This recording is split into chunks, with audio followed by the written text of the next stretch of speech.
우리 같이 말씀 보겠습니다.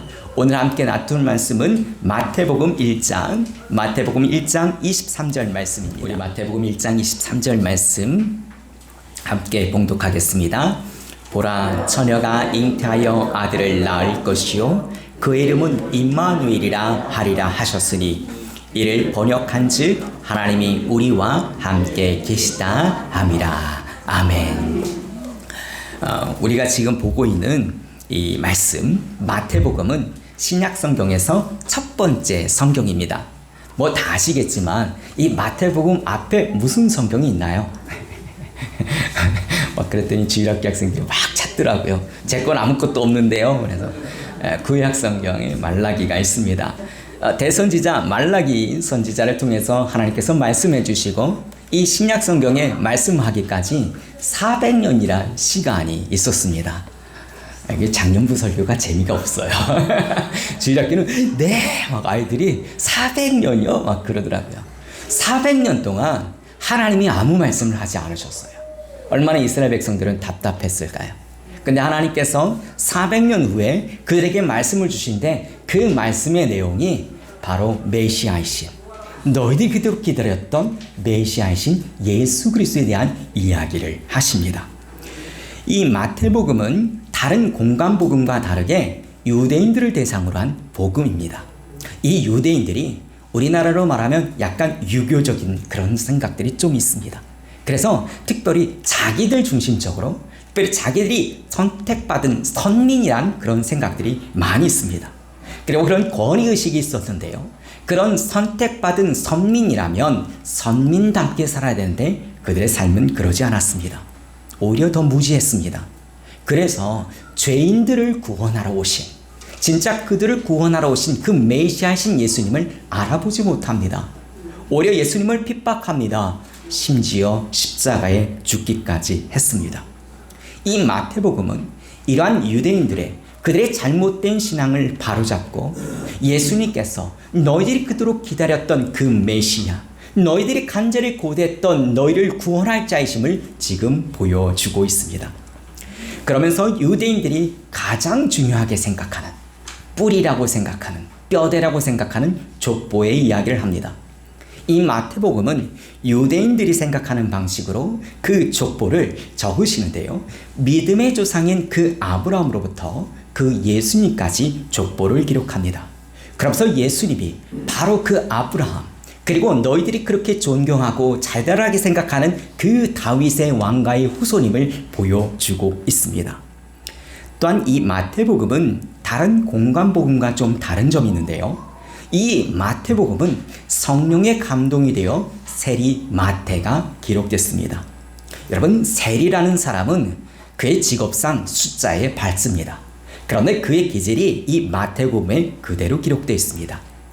다른 공관복음과 다르게 마태복음은 숫자가 명확하게 기록되어 있습니다. 이 1장에 기록된 족보에서도 이 기질이 그대로 드러납니다. 우리 마태복음 1장 17절 말씀, 마태복음 1장 17절 말씀 함께 봉독하겠습니다. 그런즉 모든 대수가 아브라함으로부터 다윗까지 14대요 다윗부터 바벨론으로 사로잡혀 갈 때까지 14대요 바벨론으로부터 사로잡혀간 후부터 그리스도에까지 14대더라. 아멘. 지금 하나님께서는 숫자에 익숙한 이 마태를 통해서 14이란 숫자를 부각하여 주십니다. 그러면서 지금 너희가 그토록 기다렸던 그 다윗의 자손, 그분이 바로 예수님이라는 것을 지금 보여주고 계십니다. 이 예수님의 족보를 좀 더 구체적으로 살펴보는데요. 족보를 크게 세 부분으로 나눠볼 수 있습니다. 첫 번째 부분은 2절로부터 6절까지로 아브라함으로부터 다윗까지 기록된 내용입니다. 아브라함, 하나님께서 그를 통하여 큰 민족을 만들어 주시겠다고 약속하셨습니다. 근데 10년이 지나도록 아무런 소식이 없습니다. 그럼에도 불구하고 아브라함은 하나님의 말씀을 믿었습니다. 하나님께서는 그 믿음을 보시고 그를 의롭다 여겨주셨습니다. 아브라함이 어떤 의로운 행위를 해서 하나님이 그를 의롭다 하신 것이 아니라 하나님을 향한 그 믿음, 그 그 믿음을 보시고 하나님은 아브라함을 의롭다 여겨주셨습니다. 여기서 중요한 건 아브라함이 의롭게 된 건 바로 믿음입니다. 죄인이었던 아브라함, 그가 하나님을 믿었기에 하나님께서 그를 의로 여겨주셨습니다.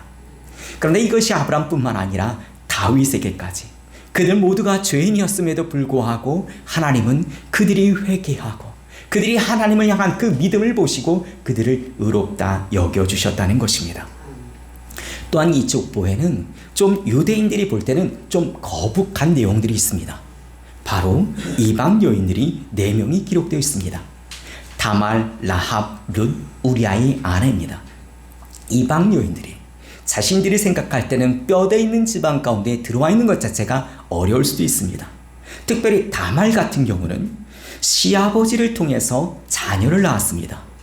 우리 일반적인 생각으로 생각할 때는 어떻게 이런 일이 있을 수 있을까? 그런데 하나님께서는 그들 모두 그들의 믿음을 보시고 구원받을 수 있도록 인도하셨을 뿐만 아니라 이 메시아의 족보에 그들을 기록하셨다는 것입니다. 이걸 통해서 알 수 있는 것은 구원은 하나님이 택하셨다고 생각했던 이스라엘 백성들만의 것이 아닙니다. 그 구원은 이방인들에게도 구원이 열려있다는 것을 알 수 있습니다. 이 이방 여인, 당시에 무시당하고 인정받지 못했던 사람이 바로 이 마태복음에 그 족보에 기록되어 있다는 것, 하나님께서는 민족과 인종과 나라와 성별을 불문하고 그들 모두를 사랑하셔서 누구든지 예수를 그리스도로 믿는 자는 구원하시는 긍휼하신 분이라는 것을 보여주고 계십니다. 다음으로 족보의 두 번째 부분 6절부터 11절 말씀에 보면 다윗부터 바벨론의 포로기까지 내용이 기록되어 있습니다. 다윗, 유대인들이 정말 존경하는 인물입니다. 그런데 이 족보에 보면 다윗의 아내를 통해서 솔로몬을 낳았다라고 기록하면 좋은데 그렇지 않습니다. 다윗이 우리아의 아내에게서 솔로몬을 낳았다고 기록됩니다. 아니, 하나님도 짓궂으시지. 아니, 그냥 이런 건 모른 척 넘어가지. 왜 꼭 굳이 그 아픈 과거의 역사를 이렇게 들추는 걸까요? 하나님이 이 다윗의 그의 행위, 그의 업적을 좋아서 그를 사용할 것이 아니라는 것을 분명하게 보여주십니다. 하나님께서는 다윗이 회개하는 그 눈물을 보았습니다. 그 다윗이 정말 하나님 앞에 간절히 돌이키는 그 모습을 보시고 그가 하나님을 믿음으로 말미암아 그를 통하여서 하나님의 놀라운 은혜를 베풀어 주셨습니다. 우리가 진심으로 하나님 앞에 회개하며 눈물로 통회할 때에 하나님은 우리의 죄를 용서하여 주시고 우리가 그 하나님을 믿을 때에 하나님은 우리를 들어 사용하여 주시다는 것을 이 족보를 통해 다시 한번 보여주고 계십니다. 하나님께서는 그 다윗 그리고 그의 후손이 너무나 심각한 죄를 범함으로 말미암아 그의 나라가 망하게 되었습니다. 그래서 포로로 끌려가게 되었습니다. 그럼에도 불구하고 하나님은 그들을 포기하지 않으시고 이 메시아에 대한 언약의 말씀을 거두지 않으셨다는 것입니다. 이스라엘이 솔로몬을 통해서 엄청나게 번성할 것 같은데 그의 자손의 북이스라엘과 남유다로 나눠졌습니다. 우리의 눈으로 볼 때는 북이스라엘이 아수르에 멸망당하고 남유다가 포로로 끌려갈 때 더 이상 이제 소망이 없어 보이고 이제 그들을 향한 구원의 계획은 끝났다고 생각될 수 있었습니다. 나라가 망하고 이 백성들이 포로로 끌려갔지만 하나님은 그 가운데에 메시아의 언약을 신실하게 이어가셨다는 것입니다. 이제는 다윗처럼 무너진 왕국이 아니라 영원히 무너지지 않는 왕국을 하나님은 준비하고 계셨습니다. 다음으로 족보 세 번째 부분 12절부터 17절에 보면 이 바벨론 포로기부터 예수님까지 기록이 되어 있습니다. 이스라엘은 바벨론으로 포로로 가서 70년이란 시간을 지냈습니다. 바벨론은 정말 강력한 나라입니다. 이 나라가 멸망해 볼 기미가 보이지 않습니다. 그리고 70년이란 너무나 긴 시간을 지내다 보니까 이제 이스라엘이 어딘지, 예루살렘이 어딘지, 어떻게 돌아갈 생각조차 그들은 하지 못합니다. 그들은 꿈조차 꿔볼 수 없는 그냥 모든 것을 포기하고 절망 가운데 살아갑니다. 하나님께서는 그들이 꿈꿀 수 없는 놀라운 일들을, 기적을 보여주십니다. 바사왕 고레스, 그를 통하여서 본국으로 돌아가게 하십니다. 여러분, 우리가 인생을 살다 보면 내가 해결할 수 없는 문제를 만날 때가 있습니다. 내가 도저히 넘어설 수 없는 장벽을 만날 때가 있습니다. 그러면 우리는 모든 것을 포기하고, 그리고 우리는 더 이상 삶의 소망을 잃어버리고 그냥 좌절하는 경우가 있습니다. 그럼에도 불구하고 우리를 사랑하시는 전지전능하신 하나님은 그 가운데에 일하십니다. 우리가 끝까지 하나님을 떠나지 아니하고 믿음으로 하루하루를 견디며 나아가면 하나님께서는 우리의 삶 가운데 아무리 그 삶이 절망적이랄지라도 그 가운데 구원의 길을 열어주신다는 것입니다. 그리고 우리가 꿈꿀 수 없는 놀라운 은혜를 누릴 수 있는 주인공으로 우리를 사용하십니다. 그러니 포기하지 않기를 간절히 바랍니다. 끝까지 믿음으로 견디며 나아갈 수 있기를 간절히 소원합니다. 다음으로 우리 18절 말씀 함께 봉독하겠습니다. 예수 그리스도의 나심은 이러하니라.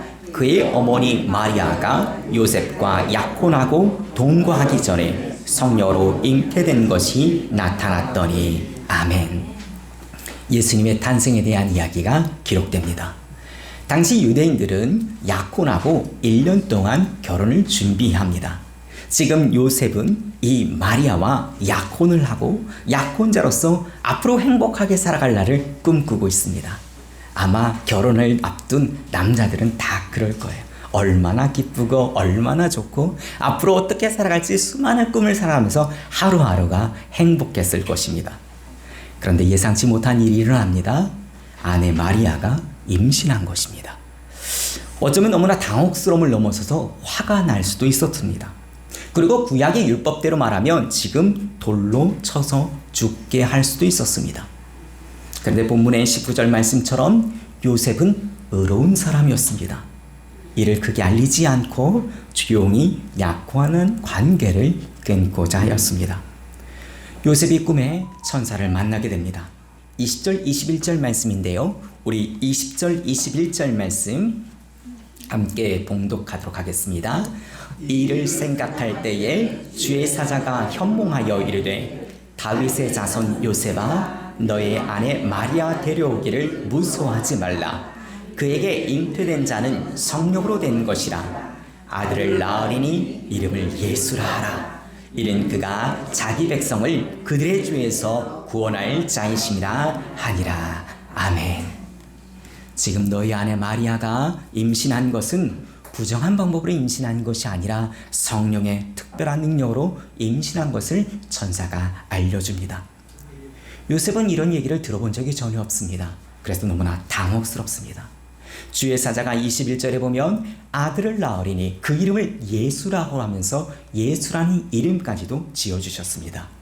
그리고 그 예수라는 이름의 뜻이 자기 백성을 그들의 죄에서 구원할 자이라고 알려주십니다.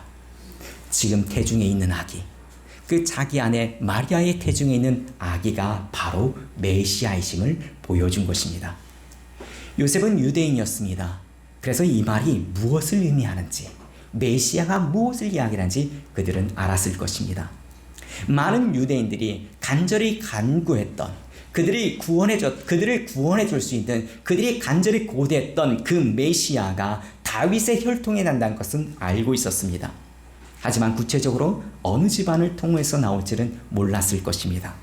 그런데 요셉이 천사를 통해서 자기 아내 마리아를 통해서 메시아이신 예수님이 태어나신다는 걸 듣게 됩니다. 아마 복잡한 감정, 그리고 여러 가지 많은 생각 가운데 말이 힘들었을 것입니다. 그런데 하나님께서는 그에게 또 이사야 7장 14절을 인용하면서 예수님에 대한 이름을 주십니다. 우리 이사야 7장 14절 말씀, 이사야 7장 14절 말씀 함께 봉독하겠습니다. 그러므로 주께서 친히 징조를 너희에게 주실 것이라. 보라, 처녀가 잉태하여 아들을 낳을 것이요 그 이름을 임마누엘이라 하리라. 아멘. 이 이사야 7장 14절의 말씀의 배경을 잠깐 살펴보면 당시 이스라엘은 북이스라엘과 남유다로 나눠져 있습니다. 남유다에 아하스 왕이 다스리고 있었는데 이도 선한 왕은 아니었습니다. 그런데 이때 북이스라엘과 아람이 서로 연합군을 형성해서 이 남유다를 쳐들어옵니다. 근데 이 남유다가 그 공격을 잘 막아냅니다. 여기서 끝나지 않습니다. 북이스라엘과 이 아람의 그 연합군이 이제 다시 북이스라엘의 사마리 지역에 가서 다시 준비합니다. 다시 침공하려고 합니다. 이 남유다의 이 아하스 왕은 지금 이 상황을 두려워합니다. 그러면서 인간적인 머리를 생각합니다. 바로 북쪽에 있는 아수르와 연합해서 그 연합군을 쳐야겠다고 생각합니다. 하나님께서는 이사야 선지자를 통해서 너가 지금 두려워하는 그 북이스라엘 그리고 그 아람 연합군이 부지깽이 그루터기와 같은 것이니 그들을 두려워하지 말라고 이야기합니다. 하나님께서는 이 아하스 왕에게서 하나님이 아닌 다른 것을 의지하지 않고 너희가 지금까지 잘못한 걸 회개하고 하나님만 의지하기를 간절히 원하였습니다. 그런데 이 아하스 왕은 여전히 인간적인 방법만 찾았습니다. 이때 하나님은 이사야 선지자를 통해서 아하스 왕에게 주셨던 말씀이 바로 이사야 7장 14절 말씀. 그러므로 주께서 친히 징조를 너에게 주실 것이라. 보라, 처녀가 잉태하여 아들을 낳을 것이니 그 이름을 임마누엘이라 하리라. 여기서 임마누엘은 하나님이 우리와 함께 하신다는 것입니다. 하나님이 우리와 함께 하시니 두려워하지 말라는 것입니다.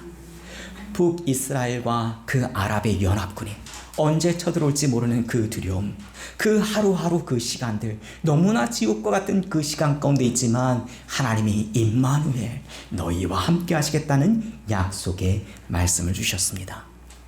그런데 이 약속의 말씀이 오늘 마태복음의 메시아이신 예수 그리스도의 탄생으로 이루어지게 되었습니다.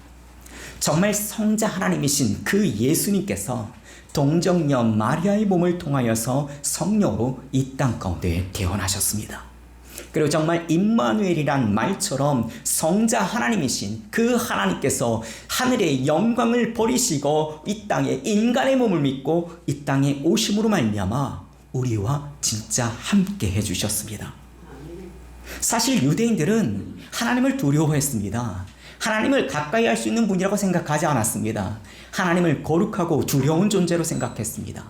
근데 그런 하나님께서 인간의 몸을 입고 우리와 같은 몸으로 이 땅에 오시리라고 그들은 생각하지 못했던 것입니다.